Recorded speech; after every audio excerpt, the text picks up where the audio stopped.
You are listening to C-Suite Perspectives, a podcast by the Conference Board.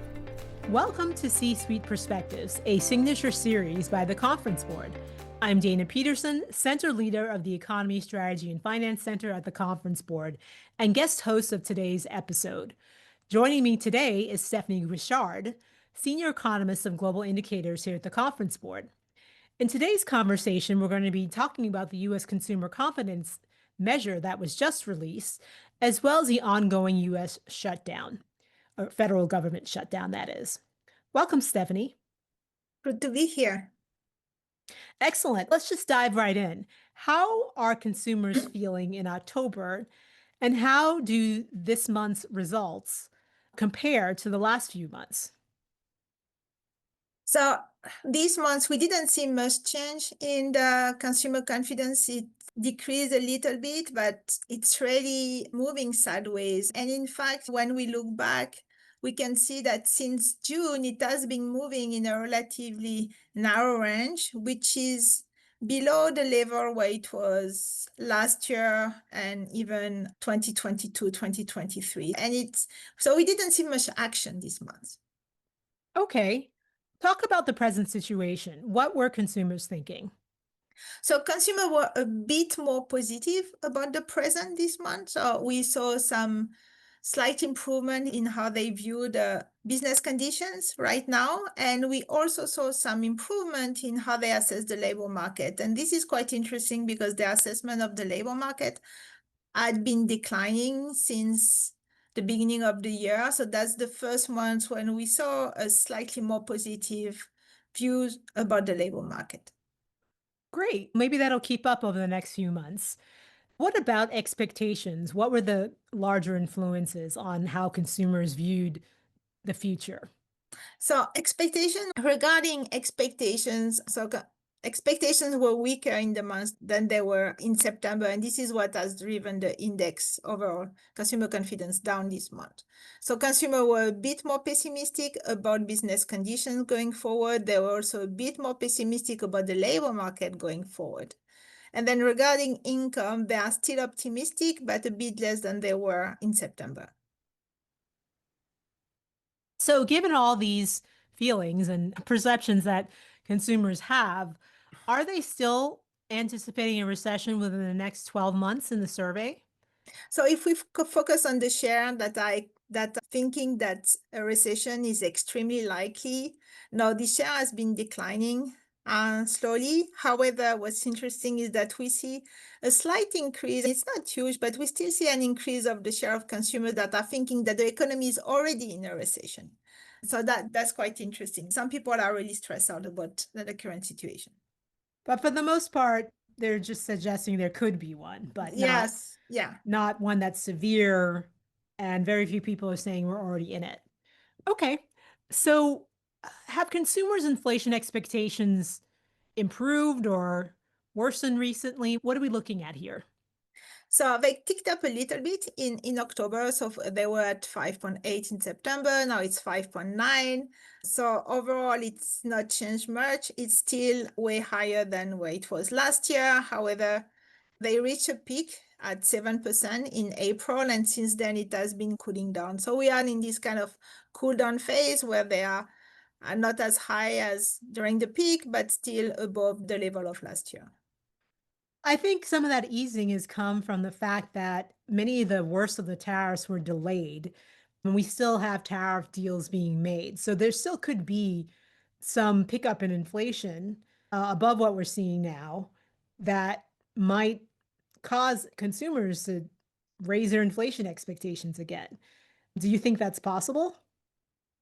Yeah, that's possible. And when we look at what's on top of mind of consumers, first is inflation and prices. They are still very unhappy with the level of prices and the current pace of inflation. And second is tariff. They are still very concerned about tariff and the tariff impact on the economy. So tariff was the main topic on their mind between April and June. Now it has receded a little bit, but they are still watching out what's happening on the tariff front. And as you mentioned, there are some deals and they are looking at what's happening and how this is going to affect prices going forward. Absolutely. So in terms of buying plans, given their concerns about current job prospects, more importantly, future job prospects, but still expect their incomes to be positive as well as their future financial situation. So there's a dichotomy here going on in the minds of consumers. Were there any recent trends in buying plans that are notable that support this idea that they're still going to have money to spend? Yeah, so when we look at the big things like buying a car or a home, these are massive decisions, we still see some uptick in the plans to buy cars, mostly used cars, but still people are considering buying a car, maybe because the interest rates have gone down a little bit in recent months, so they may be thinking that's a good time to buy. For homes, there was a slight decrease in the months, but overall we can see that buying intentions for home are also on an upward trend. So let's start with big ticket items. For big ticket items, there was a dip earlier in the year, like around April, when people were already concerned about the impact of tariffs really inflating the prices of those goods. They were also worried that there would be potentially some shortages. So they were not planning to buy so much at the time. And since then, we have seen some overall a trend that is favorable to buying plans for big ticket items. For services, there is no clear trend. We see some months where consumers are getting a bit more concerned. They plan to cut more on discretionary services. But this was not necessarily the case this month, and we saw a slight increase in intentions to buy services after a drop last month. So it's kind of on services, there is a lot of fluctuation month to month. We may reflect that the fact that consumers are not very clear of where the economy is going, so they are not sure what they're going to do with buying services. I have definitely been watching the services data, and these are new data, by the way, that we have now. And I did notice something. I noticed that consumers are still going to restaurants and doing streaming and other kind of cheap luxury things, right? So they still want to have fun, but they want to do it using less money. And I've also noticed that in terms of services that are, I would say, more vital or necessary, they're also shying away from the ones that are very expensive. Definitely, while there's a mix, as you said, in terms of month to month changes, each month it seems like the same set of 4 or 5 services that are at the bottom and are at the top. And certainly at the top, it's cheap thrills. And at the bottom, it's things that we need, but it's expensive. So we're going to try to hold off on those things. And so it'll be important for us to take a look at that in the real data. And I think definitely we are seeing some of that where most consumers that, aren't making over $200,000 or $300,000 are shifting away from things that are less expensive and more necessary. Let's move on to the next question. You have some preliminary results on holiday shopping, and that's a big deal here in the US. But there's a really curious question. Did tariffs cause people to advance their holiday shopping? So did people buy all their sweaters and gifts in January of 2025 or even February after announcements of tariffs? Yeah, so that's something we were wondering, and I'm sure the retail industry is really wondering if, how much shopping people did earlier in the year. So overall, we don't have much evidence that people have started their shopping very early this year. We have about 9% of the consumers we surveyed who said they had been doing some holiday shopping in the first half of 2025. I think there won't be much of a change in terms of the buying patterns. They are telling us they're going to buy mostly in the last quarter of the year, and the months where you could see most of the purchases is going to be November, but there will be still some continuing their shopping into December. 60% are saying they're going to do some shopping in November, and Yes. 40% say they're going to do some shopping in December. They are spreading their shopping over a few months. Pretty normal. Yeah, exactly. So we don't see these people freaking out about not being able to buy fake Christmas trees in March. We don't seem to see this impact. Okay. I definitely do have a fake Christmas tree, but growing up, we always had live ones. But anyway, in terms of what consumers are thinking about as they're heading into the holiday season, what is top of mind? So it's really getting as much value as they can for their dollars. And they're going to be looking for promotions, any type of rebates, discount. This is clearly like 50% of the consumer we surveyed said among the two top priorities, it's getting as much value as they can for money. And then 50% say looking for discounts and promotions. So that this is really going to drive their spending decisions because they need to fit all these presents into tighter budgets because we had some increase in prices, in the level of prices overall. So consumers are really trying to get everything to fit into their budget. So that this is going to be top of their mind as they enter the stores or they open their browser and start buying online. Okay, so compared with last year, are consumers planning to buy more or less? And I'm wondering if you have that in terms of in nominal terms, which is how people think, but also real terms after adjusted for inflation, which gives you a sense of the volume. So in nominal terms, we're going to see a decline already in buying intention. So when we compare the amount of dollar they're going to be spending this year, it's 7% overall lower than what they were spending last year. So we get a 4% decline in nominal dollars set aside to buy gifts and 12% decline in nominal dollars set aside to buy non-gift items. So it could be like Christmas decorations and nothing. And maybe we were talking about the tariffs before. Maybe they thought, okay, I won't be able to buy this very cheap new Christmas decoration, so I'm just going to use the one from last year. We don't really know exactly what's on their mind, but we already see a dip in non-gift items this year. So that's the first thing. In real terms, you need to remove a couple of percentage points from this number. So overall, we would see close to 10% increase in decline in buying plans for the holidays in 2017 US dollars. So that's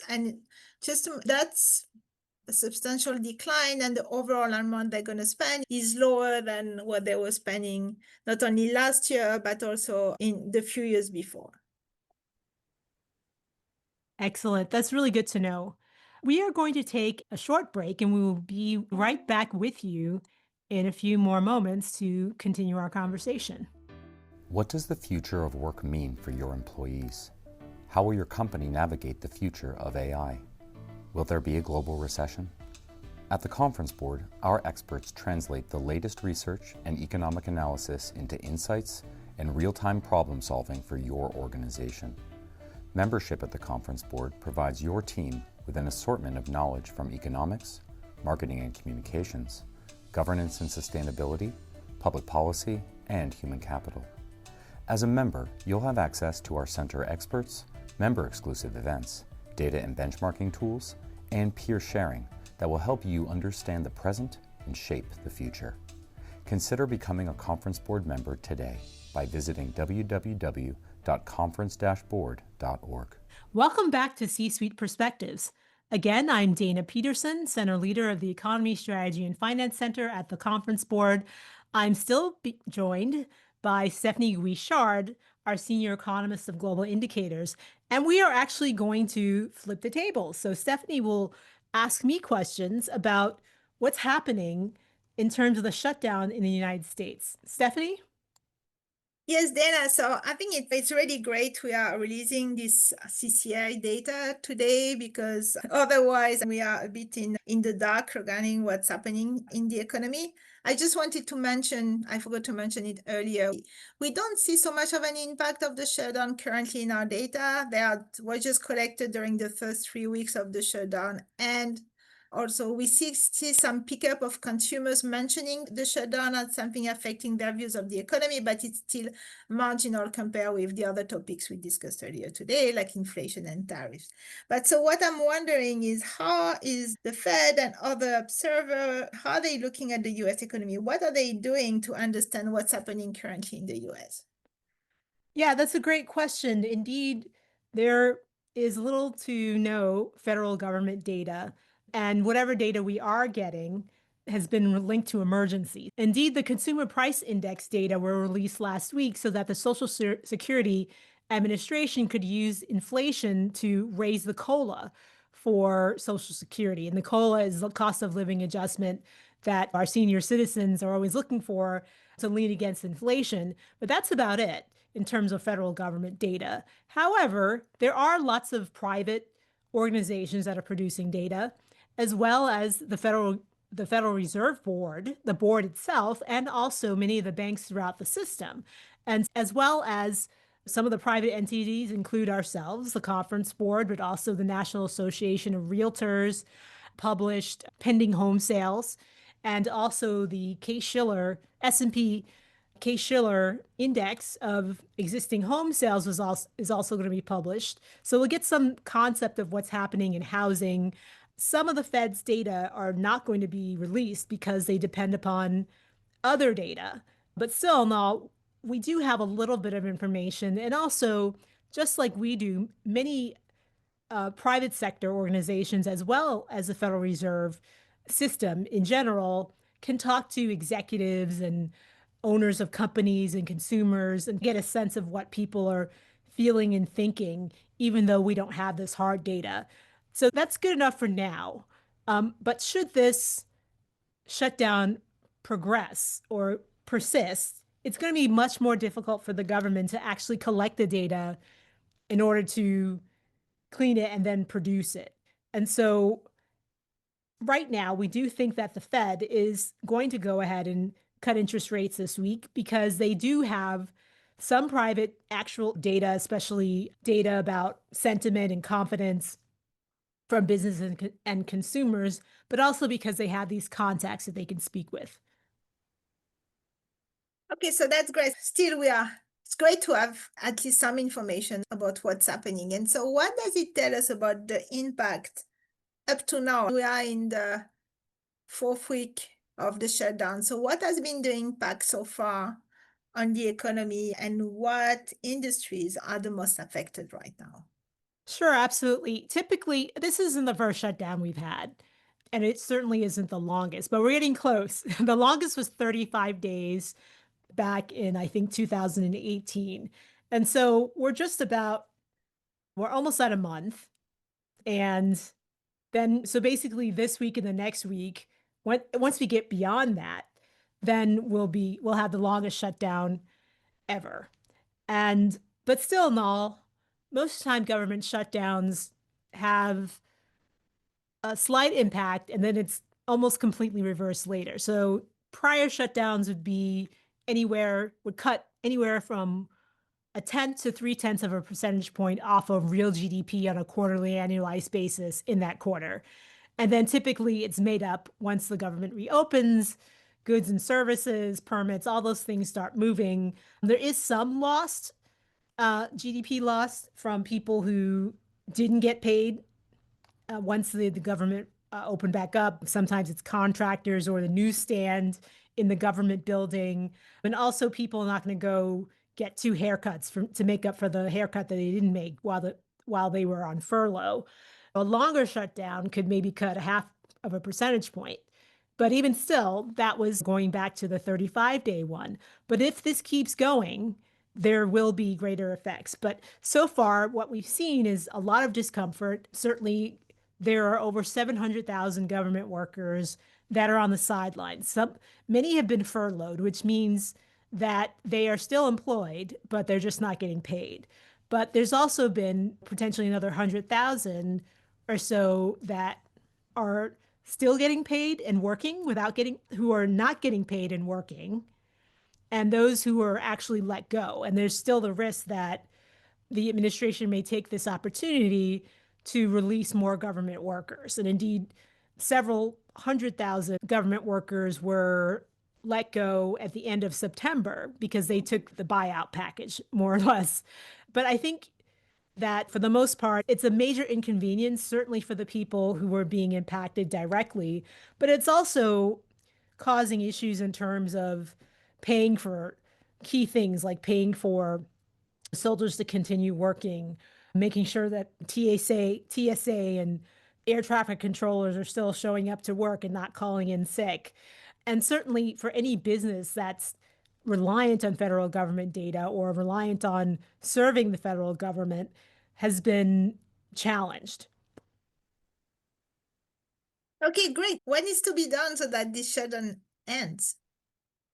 Well, right now, the understanding is that both sides of the aisle in Congress have very strong views, and one side is saying that we are not going to agree to lifting the shutdown until we discuss payments that people have to make for Obamacare or the Affordable Care Act, and that's through Medicaid.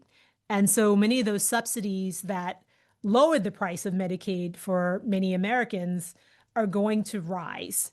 And certainly right now, enrollment's beginning, and many insurance companies are saying we don't know what to do, so we're going to start passing on the higher cost of these programs. So that's one camp, and the other camp is saying we don't want to talk about this until you reopen the government. So in the meanwhile, there's some important dates that are coming up, right? So the first date is November 1st, and that's probably the day when many persons in the armed forces should be getting paid. And there was already a provision made to find money in the Department of Defense to pay those workers. There are a lot of questions around the legality of that or whether it's okay or not. But the point is that we were able to pay them in mid-October, but we may not have the money to pay them on November 1st. And even if there is money on November 1st, there probably won't be enough money November 15th, which is the next paycheck. The other significant thing is SNAP benefits will run out November 1st. There was a provision to help fund WIC, which helps young mothers, young or old, with children, newborns and babies. But when it comes to SNAP is essentially, for those of us who are pretty old, including myself, used to be called food stamps. So it's food aid, and there are millions of Americans who depend upon that of all ages, children, people who are in the middle, a lot of seniors. And so that's going to go away. And so these things, soldiers not getting paid and people potentially going hungry, are huge pressures that could actually force both sides of the aisle to come together to try to end this next week. But there's also the risk that it continues. Most people certainly have strong views within Congress, but I think once both constituents see how it's impacting their voters, we could see some movement there. And Okay, also, go ahead. one thing is, like I mentioned earlier, we are starting to see delays at airports because folks who work at airports are calling in sick. They're overworked, they're tired, they're not getting paid, and some of them probably are sick and some are maybe not. But the point is that sick FAA and TSA workers, quote unquote, were what stopped the last shutdown. So that's a key signpost that we need to pay attention to, in addition to these key dates, November 1st and November 15th. So as I mentioned earlier, we don't see so much of an impact of the shutdown, at least explicitly, in our survey for October. And again, it was collected just during the first 3 weeks of the shutdown. So what should be looking for going forward? If this continues, what would be important to look at regarding both consumer and business confidence in the middle of a shutdown? Sure, absolutely. And I think that the longer this lasts, the more uncomfortable both businesses and consumers are going to get outside of the people who are being directly impacted. Because indeed, there are lots of industries and lots of people working for industries that depend upon government data. So, for example, subsidies to farmers. There was one outlay during this whole impasse, but again, there may not be any place to find another outlay. And certainly, you're not getting patents approved. They're being delayed. Permits are being delayed. So that affects the sciences, professional services, financial, healthcare, construction, real estate, transportation. It's just a lot of different industries are negatively impacted because of this. And certainly, if you're a contractor for the government, you may never get paid at all. And if this continues to subsist, agencies like the Small Business Association, the USDA, Federal Housing Association, even the Department of Energy are responsible for issuing loans. And the Department of Education is responsible for issuing student loans. And we're coming up towards the end of the year. Next semester starts soon, and some trimesters are already starting, and students are going to need that money. Many businesses are also going to be negatively impacted due to reduced traffic. And certainly for even consumers, if we saw that there's been a pickup in consumers looking to buy homes, and they're probably going to need mortgages, but you can't get that mortgage permitted by the federal government if it's closed. And then there's still a lot of regulatory uncertainty for agencies like the SEC, the CFTC, the FTC. They've had to furlough most of their staff.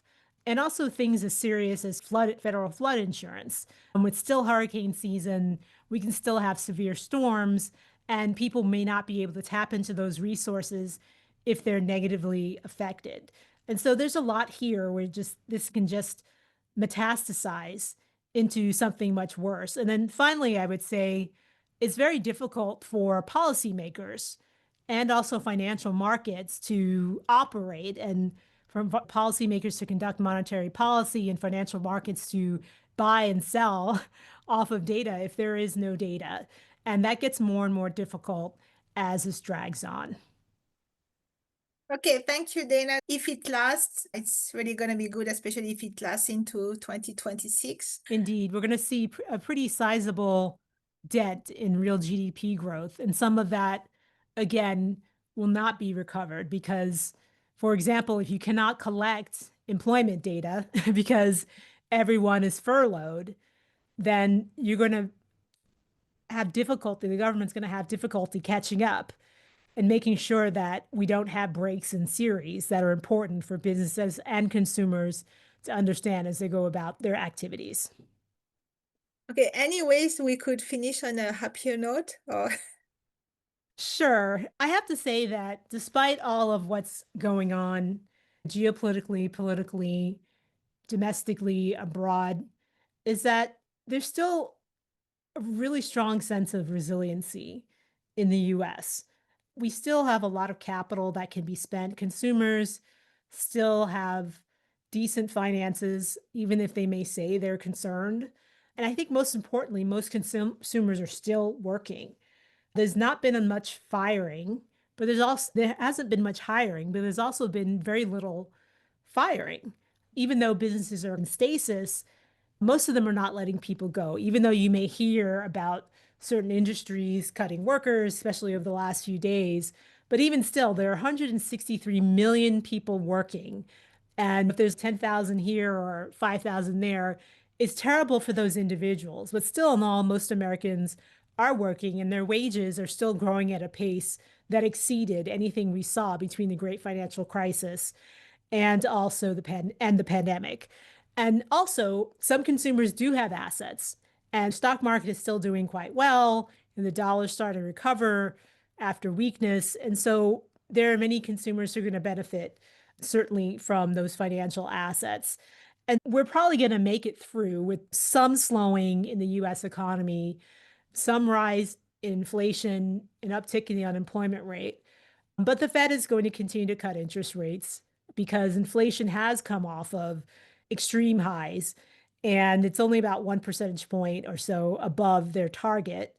But they're also cutting rates because they're concerned about downside risks to the labor market.